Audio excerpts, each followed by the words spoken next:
Hello everyone and a very warm welcome to today's demo. In today's demo, we will install and configure the PDF editor for SharePoint Online in your Office 365 environment. So before we get into the actual installation, let's look at the prerequisite.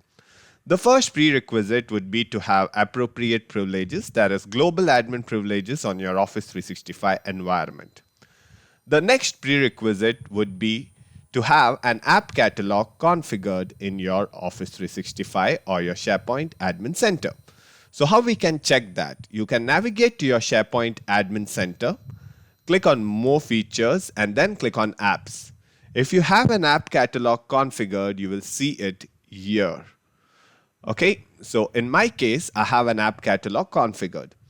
So once you have these two prerequisites in place, you can download the installation package and unzip the files.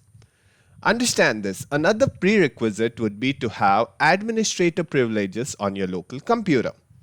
So if you look at the installation folder, you will have one folder and two files. The folder contains the client-side assets required for the editor.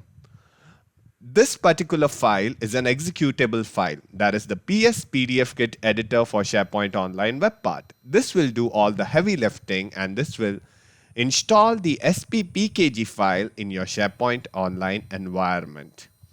So without wasting any further time, let's right click and run the installer as the administrator. So once I run the installer, it will prompt me to install the NuGet package provider and I'll say yes.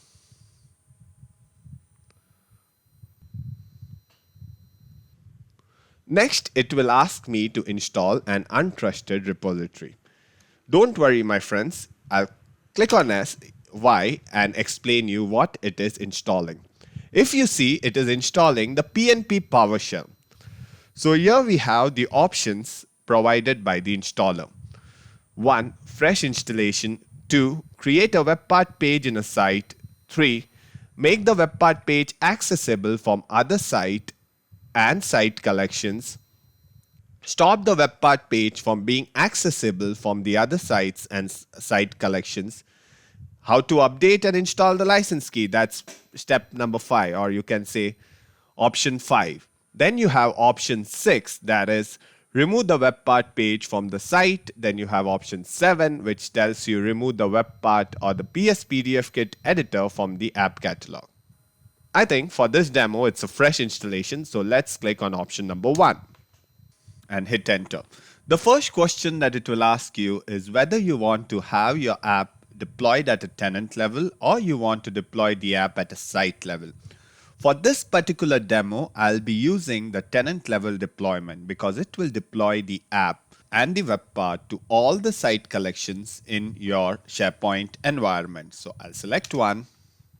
It will ask me for the tenant URL. I'll copy and paste the tenant URL. It will prompt me for the login.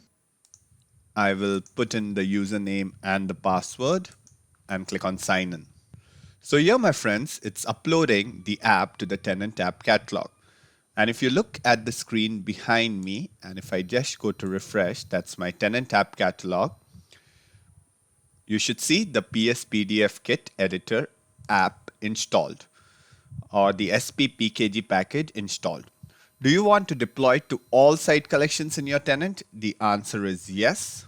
So it's deploying the app to all the site collections in the tenant. The deployment is successful. Next, it will grant the privileges that the app needs, basically user.readAll, files.readWriteAll, and all site read. Next, it is deploying the artifacts. The artifacts are stored in the folder, this folder. These are the client-side assets that are required for our app to be deployed successfully or to render the app successfully in a SharePoint page. Perfect. So next it will ask me, do you want to create a page and add the editor web part? The answer is yes. Do I want to create it in the root? The answer is yes. If you want to create it in a different site collection, you can select the site collection and put in the site collection URL here, but I'll leave it to the default. It's adding the page. and the operation has been completed successfully.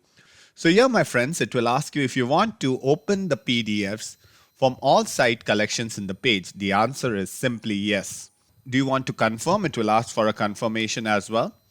Understand this. If you click on yes, all documents will be loaded in this page, even if they are in different site collection. So make sure that the site containing the page can open documents from all sites by setting appropriate privileges. Very important point out here. So the page should be accessible by all the users in your SharePoint Online tenant. So let's give it a web part URL. So let me just quickly go back and let me just check if the page is created. So site pages. And here, my friends, the PS PDF Kit web part page is created. I need to give this page out here. Just click on and I'll paste it in. The web part is successfully added. Do you want the license key? As of now, I'm evaluating. The product will work fine. It will only have a red evaluation watermark. So I'll say no, we'll add the license key later. So that's it. You have successfully deployed the PDF editor for SharePoint Online in your environment. So it's time to test it. So I'll go into document library that has PDFs. So here it is. Let me click on documents, demo files, and I'll select a PDF. You see that the option is available in the file menu, that is the edit option, as well as the edit with PS PDF Kit editor is available in the context menu. I click on it, it redirects me to a page, and within few seconds your file is opened. At this point, you can go ahead and add annotations, signatures. So let's quickly add or type a signature. I'll type in my name, Clavin, and I'll click on done. Perfect, right? You can also go ahead and edit the content within the PDF itself. That's how it works. I can click on save. Another interesting feature that I wanted to show you is importing files from SharePoint itself. So let me just click on the three dots and import from SharePoint. And here, my friends, I see a PDF, so I can import it directly from SharePoint into this particular file. And finally, when I save the file to my SharePoint, I can actually go back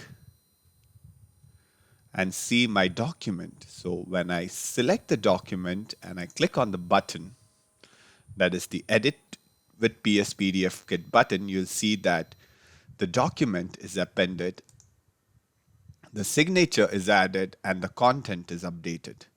I hope this installation video was informative. Thank you for your time and bye-bye.